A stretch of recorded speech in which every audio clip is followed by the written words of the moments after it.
नमस्कार दोस्तों, स्वागत है आप सभी का आपके अपने यूट्यूब चैनल स्काई सामान्य अध्ययन पर।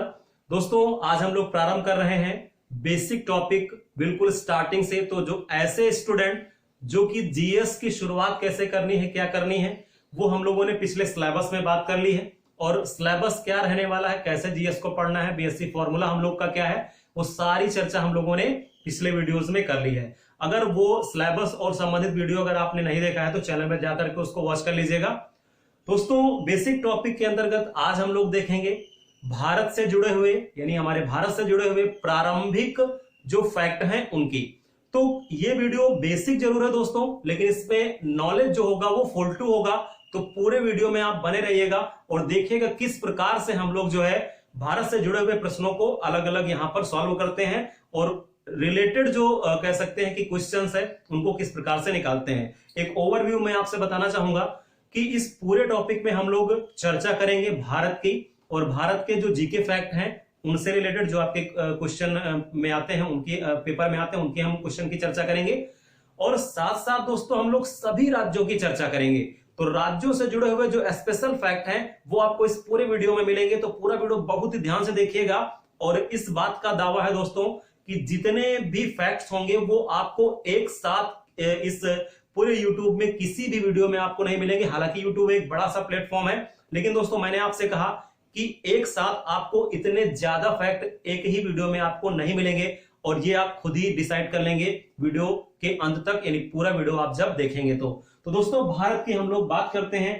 तो सबसे पहले अगर एक थोड़ा सा ओवरव्यू देख लिया जाए यहां पर किस प्रकार से, तो दोस्तों अगर हम लोग भारत को देखें, यानी स्थिति को देखें, तो साधारण से, क्योंकि क्वेश्चन हम लोग अभी यहां पर बेसिक टॉपिक अपना क्लियर यहां पर कर रहे हैं, तो अगर यहां पर क्वेश्चन आपसे कुछ इस तरह से बनाएगा भारत की स्थिति से लेकर के, तो दोस्तों हमको ये बात यहां पर क्लियर कट रखनी है कि टॉपिक जो हम लोग का सब्जेक्टिव चलेगा तो उसमें हम लोग ज्योग्राफी के अंतर्गत पढ़ेंगे बिल्कुल डिटेल में इंडिया के बारे में। और क्योंकि अभी हम लोग का एक बेसिक टॉपिक है तो उस बेसिक टॉपिक के हिसाब से हम लोग यहां पर बात करेंगे।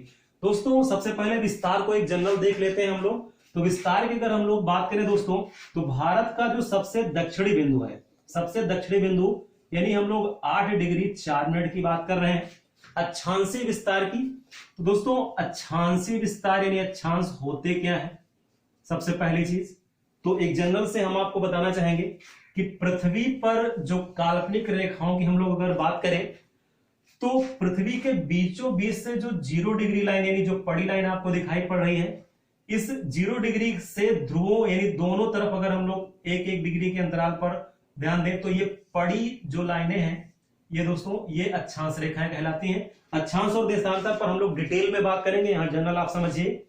ऐसी रेखाएं जो कि पृथ्वी पर अगर देखा जाए हम लोग पूर्व से पश्चिम पड़ी रेखाएं जो खींची गई हैं इनको अक्षांश रेखाएं कहते हैं। अक्षांश को हम लोग इंग्लिश में लैटिट्यूड बोलते हैं, यानी ऐसे ट्यूड जो लेटे हुए हैं, ये आपको दिखाई पड़ रहा है। तो अक्षांशीय विस्तार की अगर हम लोग भारत में बात करें तो 0 डिग्री से उत्तरी गोलार्ध में अगर हम लोग जाते हैं दोस्तों, तो 0 डिग्री 1 2 3 ऐसे करके जाएंगे, तो 8 डिग्री 4 मिनट से लेकर के और फिर बढ़ते हुए जाएंगे 37 डिग्री 6 मिनट तक, 37 डिग्री 6 मिनट तक। यानी अक्षांशीय विस्तार की अगर भारत में हम लोग भारत की बात करें तो 8 डिग्री 4 मिनट से लेकर के 37 डिग्री, यहां पर 37 डिग्री ध्यान दीजिएगा, 37 डिग्री और 6 मिनट तक। ठीक है दोस्तों। जबकि अगर हम लोग देशांतरी विस्तार की बात करें, भारत के देशांतरी विस्तार की बात करें, तो अब देशांतर की बात करेगा दोस्तों, तो बिल्कुल जो सीधी लाइनें आपको दिखेंगी उत्तर से दक्षिण को मिलाती हुई, ये काल्पनिक रेखाएं, इनको हम लोग देशांतर कहते हैं। और मैं फिर से आपसे कहना चाहूंगा कि अक्षांश और देशांतर को पूरा डिटेल में हम लोग पढ़ेंगे, इसलिए भी केवल यहां पर एक ओवरव्यू बेसिक पर्पस से आप देखते चलिए। तो देशांतर में हम लोग देखें दोस्तों तो 68 डिग्री 6 मिनट से लेकर के 68 डिग्री 6 मिनट से लेकर के 97 डिग्री और 25 मिनट तक देशांतरी विस्तार भारत का स्थित है। यानी 68 डिग्री 6 मिनट से लेकर के और फिर 97 डिग्री 25 मिनट के मध्य स्थित है। यानी क्वेश्चन पहला आपसे बनाएगा अक्षांशीय और देशांतरी विस्तार, तो वो काफी हद तक आपको यहां पर क्लियर रखना है। अक्षांश और देशांतर होते क्या है, नॉर्मल वे में हमने आपको बता दिया यहाँ पर।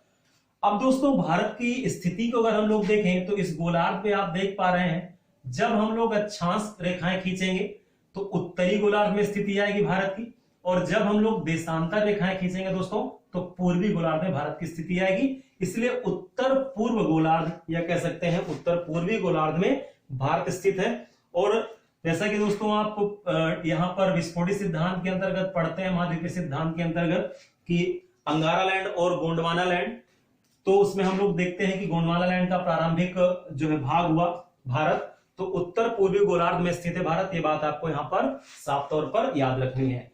अब दोस्तों कुछ क्वेश्चन यहाँ पर जो रिलेट करेगा, वो इस पर रिलेटेड जो एडिशनल जो फैक्ट्स हैं उनकी भी हम लोग जल्दी से बात कर लेते हैं, जीके फैक्ट्स की।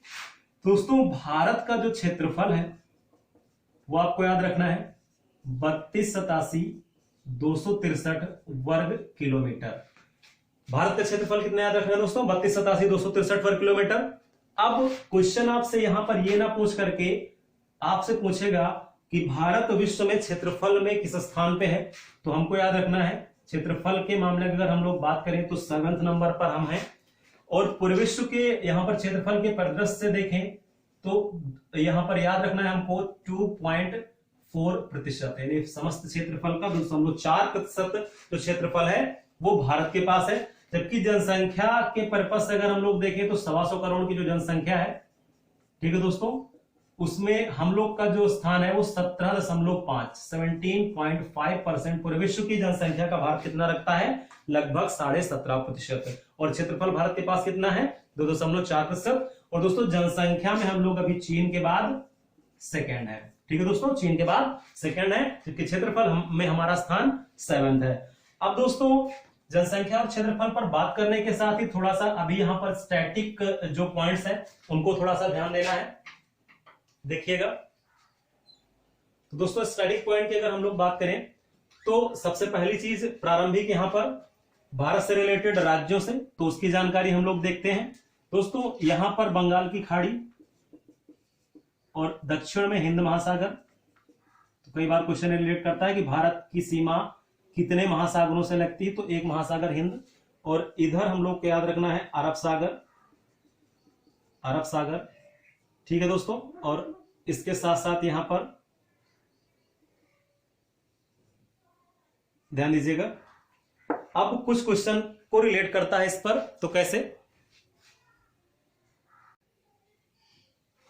राज्यों के स्वरूप की बात करेगा दोस्तों, तो राज्यों के स्वरूप में हमको याद रखना है कि वर्तमान में अगर हम लोग देखें तो भारत में कुल राज्यों की जो संख्या है वो है 28, जबकि केंद्र शासित जो प्रदेश हैं उनकी संख्या अब कितनी याद रखनी है? 9।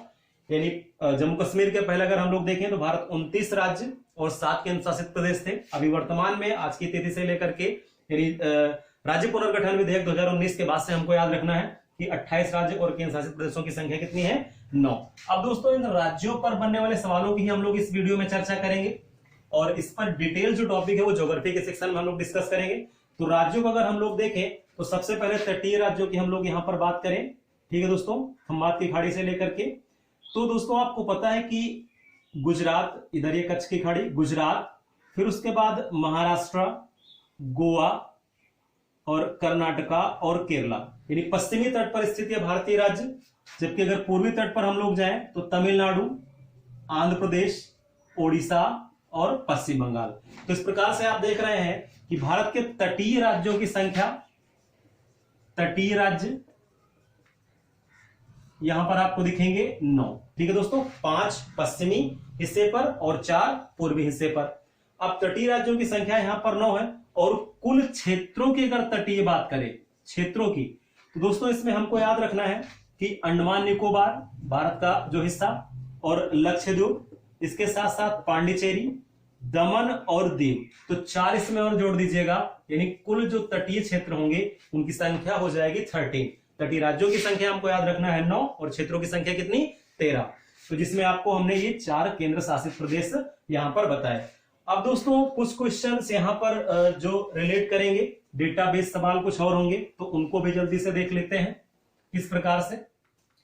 दोस्तों भारत में अगर हम लोग बात करें तो भारत की जो आकृति है वो आप देख पा रहे हैं कि चतुष्कोणीय है। आकृति कैसे याद रखनी है दोस्तों? चतुष्कोणीय आकृति याद रखनी है। और चतुष्कोणीय आकृति में अगर हम लोग देखें तो लंबवत स्थिति में भारत आपको ज्यादा दिखाई पड़ेगा।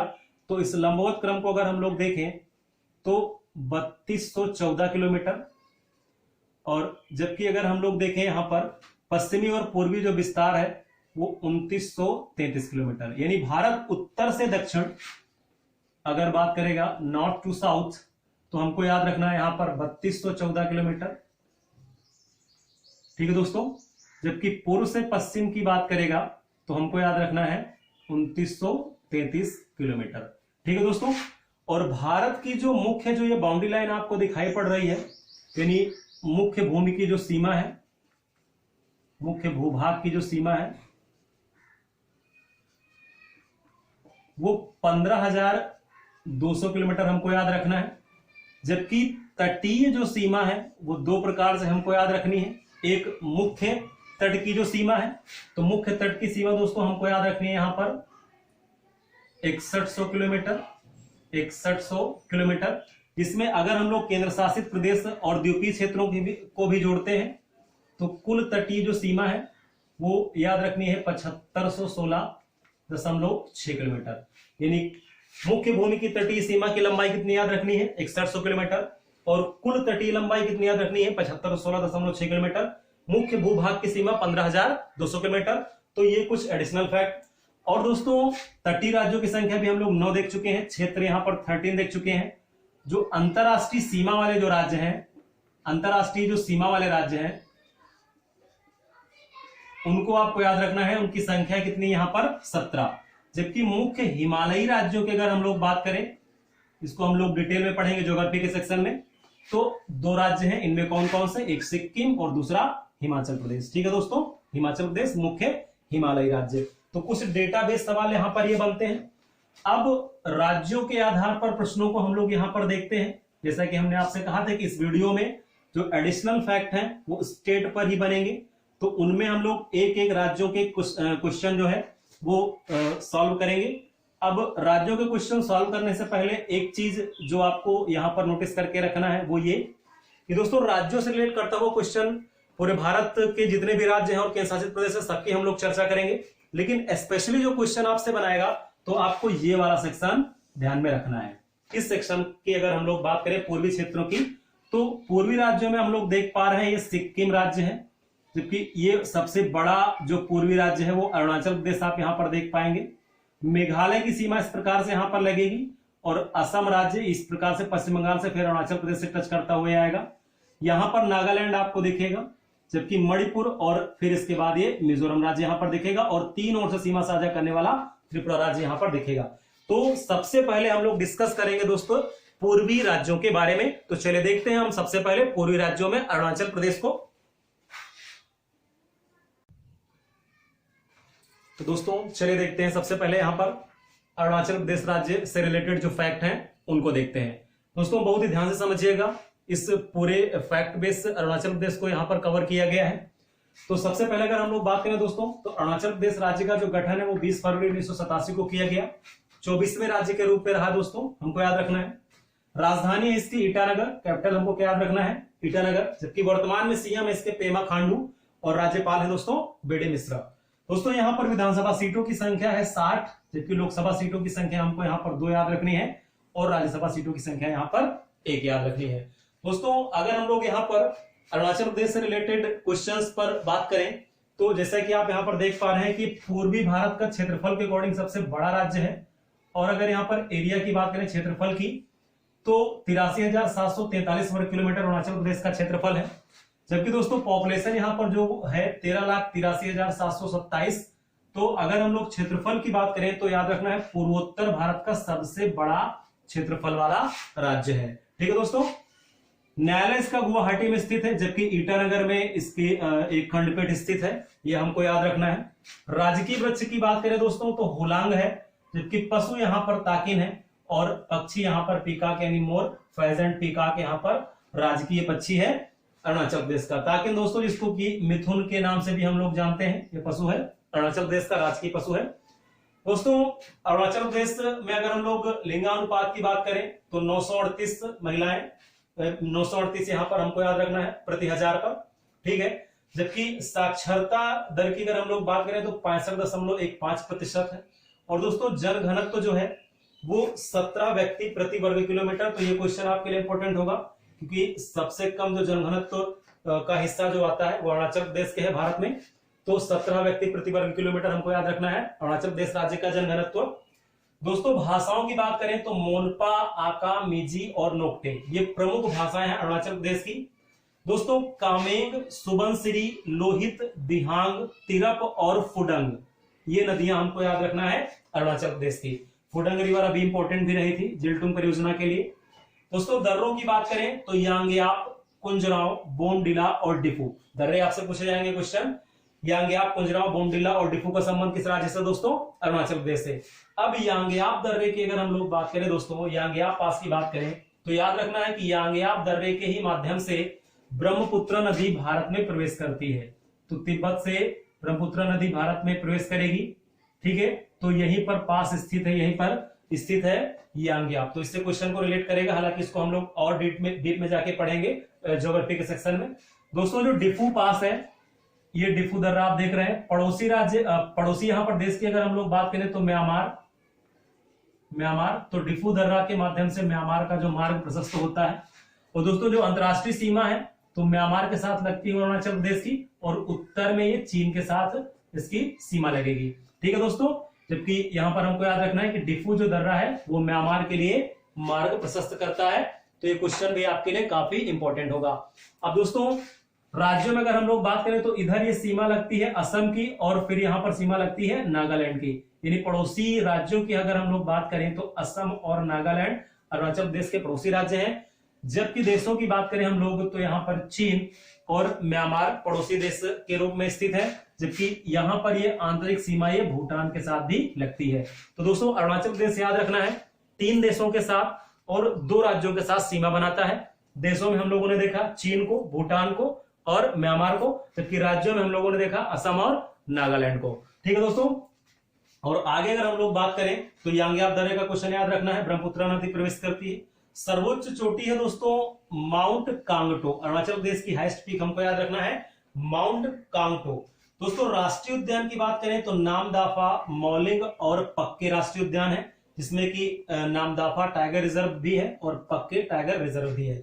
और दोस्तों वाइल्ड लाइफ सेंचुरी की बात करें, वन्यजीव अभयारण्य की बात करें तो दिहांग दिबांग, मेहाव, पाखोई, टैली वैली और कामलांग। और कामलांग दोस्तों याद रखना है टाइगर रिजर्व भी है। यानी नामदाफा, पक्के और कामलांग ये टाइगर रिजर्व भी हैं, जबकि नामदाफा, मौलिंग और पक्के राष्ट्रीय उद्यान है। और वाइल्ड लाइफ सेंचुरी यानी वन्यजीव अभयारण्य की बात करें दिहांग दिबांग, मेहाव, पाखोई, टैली वैली और कामलांग, ठीक है दोस्तों। जनजातियों की बात करें दोस्तों तो डफला, अबोर, निसी ये इंपॉर्टेंट जनजाति अभी सीडीएस से पूछी गई थी। तो डफला, अबोर, निसी। और दोस्तों मिसमी, आपातानी और मोनपा ये बड़ा एक समूह है जनजाति। तो ये जनजातियां अरुणाचल प्रदेश से बिलोंग करती हैं। जबकि दोस्तों नृत्य यहां पर वांचो, जिसको कि मुखौटा नृत्य भी कहा जाता है, वरतछांग, पोंग, बुया और दामिंडा ये प्रमुख नृत्य हैं अरुणाचल प्रदेश की। झीलों की बात करें दोस्तों गंगा लेक, गंगा लेक याद रखना है कि ईटानगर के पास स्थित है, लगभग 6 किलोमीटर की दूरी पर स्थित है। दोस्तों गंगा झील नाम इसका, गंगा नदी से कोई भी संबंध नहीं है, ईटानगर के पास स्थित है, हमको याद रखना है गंगा लेक। और माधुरी लेक, गंगा लेक और माधुरी लेक, इसके साथ साथ नगुला झील और lake of no return. Lake of no return क्यों कहा जाता है इसको भी हम लोग देखेंगे। तेंजिंग झील, तो दोस्तों झीलों की बात करें तो गंगा झील, माधुरी झील, नगुला, लेक ऑफ नो रिटर्न और तेंजिंग ये सारी झीलें कहां पर हैं? अरुणाचल प्रदेश में है। दोस्तों अरुणाचल प्रदेश पर अगर कुछ रिसेंट फैक्ट की हम लोग बात करें तो याद रखना है आपको होलंगी एयरपोर्ट। होलंगी जो हवाई अड्डा है ये अरुणाचल प्रदेश में स्थित एकमात्र जो अंतरराष्ट्रीय दर्जे का हवाई अड्डा है। इसको 2019 में इसको मान्यता भी दी गई। तो होलंगी एयरपोर्ट का रिलेशन संबंध कहां से है? अरुणाचल प्रदेश से है। जबकि यहां पर इसके पहले ट्रेनिंग सेंटर है इसके अरुणाचल प्रदेश में, जिसको हम लोग पासीघाट एयरपोर्ट के नाम से भी जानते हैं, पासीघाट एयरपोर्ट। जबकि अगर एयरपोर्ट एकमात्र यहां पर अंतरराष्ट्रीय की बात करें तो वो है होलंगी एयरपोर्ट। तो ये हमको याद रखना है। दोस्तों अरुणाचल प्रदेश हमने बताया पूर्वोत्तर भारत का सबसे ज्यादा कह सकते हैं क्षेत्रफल वाला राज्य है। सबसे ज्यादा एरिया की बात करेगा तो सबसे बड़ा क्षेत्रफल वाला राज्य पूर्वोत्तर भारत में वो कौन सा है? अरुणाचल प्रदेश। और ऑल ओवर इंडिया अगर हम लोग बात करें डेटाबेस सवाल, वो हम लोग ज्योग्राफी के सेक्शन में करेंगे। जैसे फॉर एग्जांपल भारत में सबसे बड़ा एरिया वाला राज्य राजस्थान आप पढ़ते हैं, जनसंख्या वाला राज्य आप सबसे ज्यादा पढ़ते हैं उत्तर प्रदेश, सबसे छोटा क्षेत्रफल वाला राज्य पढ़ते हैं गोवा, और सबसे कम जनसंख्या वाला राज्य पढ़ते हैं हम लोग सिक्किम। तो इनको हम लोग उस सेक्शन में बात करेंगे। पूर्वोत्तर भारत में सबसे बड़ा क्षेत्रफल वाला राज्य है अरुणाचल प्रदेश, याद रखना है। और दोस्तों अगर हम लोग यहां पर बात करें 1% की, तो दूसरा सबसे ज्यादा 1% वाला राज्य है अरुणाचल प्रदेश। पूरे भारत में अगर 1% की बात करें तो सबसे ज्यादा 1% किस राज्य का है? मिजोरम का है। और दूसरा जो स्टेट है वो है अरुणाचल प्रदेश।